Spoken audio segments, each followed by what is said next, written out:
शेतकऱ्यांसाठी आलेले पॅकेज तेव्हा सत्तेत असलेल्या आमदार खासदारांनी वाटून खाल्ले आणि आता तेच शेतकऱ्यांच्या दारात संघर्ष यात्रा घेऊन जाता कोणी इतकं कोडगं कसं असू शकतं, अशा शब्दात मुख्यमंत्री देवेंद्र फडणवीस यांनी विरोधकांच्या संघर्ष यात्रेचा समाचार घेतलाय।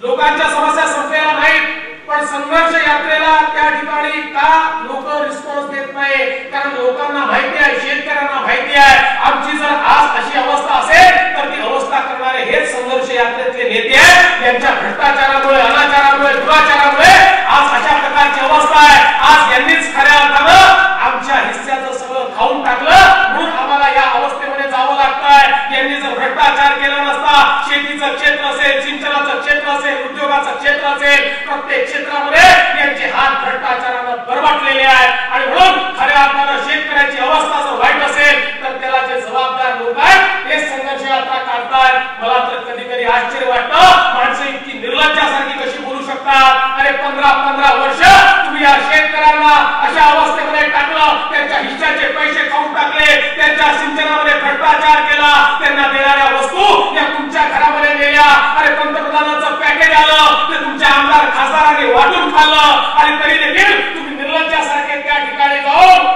जनतेसमोर कसे बोलू शकता?